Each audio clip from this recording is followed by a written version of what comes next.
It is not that cryptocurrency is inherently bad. There are a lot of folks who've become interested in cryptocurrency specifically because they are disenchanted with America's financial institutions. I appreciate that. At the same time, when you have such a big push to keep them from being regulated, how does that then open the door for the type of corruption that we've seen over and over welcomed by this administration?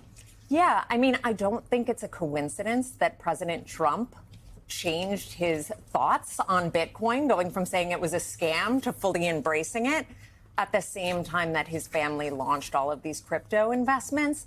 And, you know, if you think about it, crypto really is the perfect mechanism if someone was interested in corruption. It's borderless, it's easy to transmit value from foreign countries, and it has a level of anonymity to it that, you know, allows folks to escape scrutiny of the public and the press.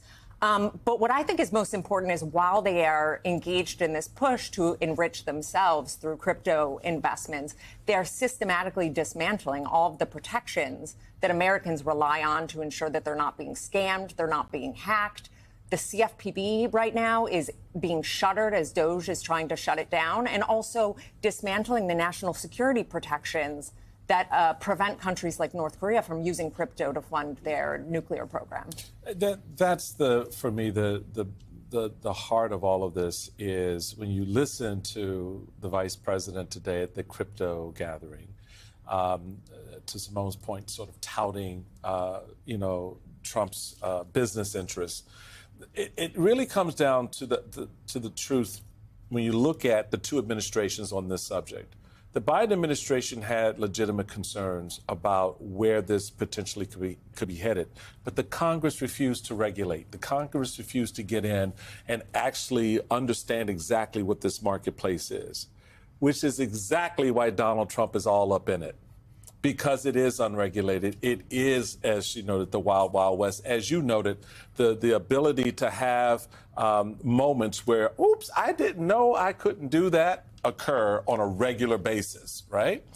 Why has the Congress not taken seriously the economic and financial impact this industry will have on the nation's, not just our economic stability, but our criminal justice system?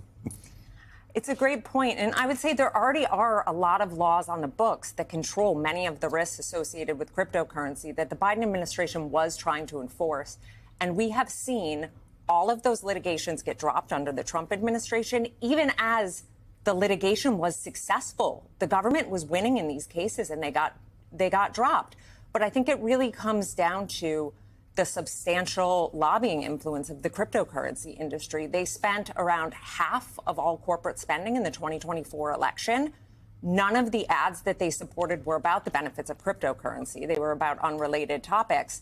And that's for a clear reason, and it's because 69% of Americans, according to a survey in battleground states, had a negative view of the industry. Mm-hmm. So I think it's really a classic case of lobbyist capture.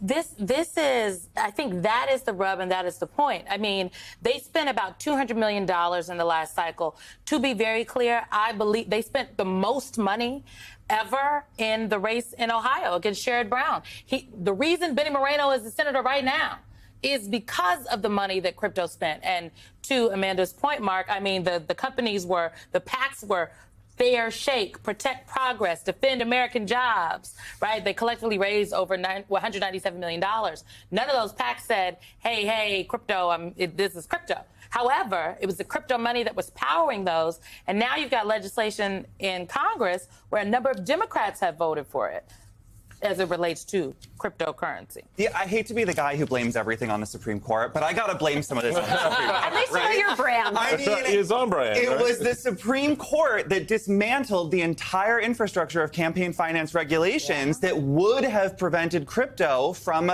essentially purchasing so many elections. It was the Supreme Court that opened the floodgate to allow the crypto industry to spend immense amounts of dark money, not on ads touting the benefits of crypto, but on unrelated issues so that they could purchase politicians like Moreno and then have them do their bidding in Congress. And there's very, very little that we can expect this Congress to do about it. It's already passing legislation that will facilitate the crypto industry's worst impulses now. And Donald Trump himself has embraced this, turned the White House and the Oval Office into a kind of crypto cash register, and just blowing past constitutional restrictions on presidential bribery, on presidential acceptance of foreign gifts, just enmeshing himself in this very seedy and shady network of unregulated assets. And, you know, we can't expect Congress to do anything to rein him in. We shouldn't expect Congress to rein in the industry itself, because the industry owns this GOP majority. And it really feels like if we could have just held on to some of those campaign finance rules that limited outsized spending, that limited disproportionate spending by these huge corporations, that we would be in a much better place. And there would be fewer Americans who are investing in crypto because they think it's good, who are about to get scammed and see their life savings drained away because the Trump administration decided that rather than enforce some laws against the crypto industry, it would just curry favor and use the industry to enrich the family. Well, and to that point, I'm glad you brought up, you know, average Americans out there versus the very wealthy. Pew Research Center regarding crypto investments by income level tell us that 23% of upper income households have invested, 18% of middle income, but 14% of lower income. And in fact, 51% of low income adults who have had used the cryptocurrency say they no longer use it. They no longer have crypto. And overall, 17% of Americans have ever invested in crypto. So this is a rich man's game. This is a game where a lot of money floods into the market very fast, and it is apportioned however it's apportioned. And the least little thing can wipe it all out. And volatile. And so this is the part of the game that I don't think people fully appreciate. And to your first point, Simone, you're right. It's crypto in and of itself is not a bad thing, but it's what people like the Trumps and others do with it, and how they utilize it in the marketplace, and how they, to your point, Mark, sucker people into, and we've already had stories about people on the front end of what Trump was doing lost a lot of money. So where do we go from here with this? I mean, look, your points are well taken. And in fact, Trump's own FBI put out a report in April saying that actually older Americans are the fastest growing group of people getting scammed by cryptocurrency. And when I was at the Securities and Exchange Commission in the Biden administration, we also saw tremendous amounts of affinity fraud, of targeting particular communities by using messengers to sell them on a promise that they could get rich quick in an economy that sometimes left them behind. So I think it's really incumbent on policymakers to understand that these efforts are not being driven by the public. They're being driven by a very powerful set of special interests.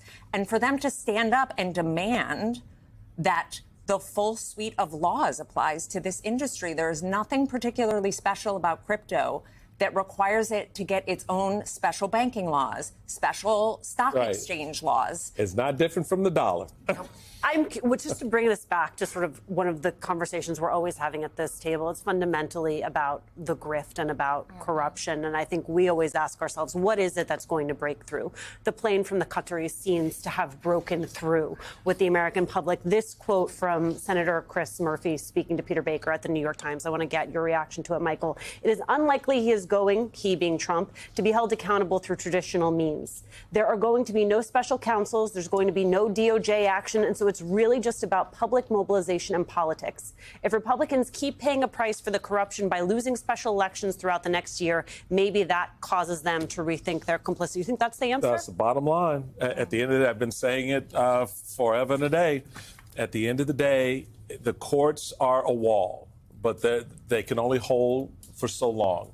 And the reality still remains, as you both know, that the voters ultimately going to decide how much of all this corruption, how much of all of this grift they're going to tolerate when they see planes, trains, and automobiles being floated through the White House on the front lawn and in the back room. Well, I guess this is just this. The Trump administration really thought this through. They did. They made sure that they got rid of the career officials. And they made sure they had people in there that would not push back. Because, of course, if, as Atlantic said, Trump perhaps would be president if it wasn't for crypto. If the crypto industry literally helped bolster you and buy you the election, the political appointees are going to say, oh, we need to make sure we take care of so-and-so. We got to take care of this. Like, that is what happens. And it is oftentimes the career officials that say, okay, well, this ain't the campaign trail. This is the government, and we don't do that. No, but there's nobody there doing that now. That's right.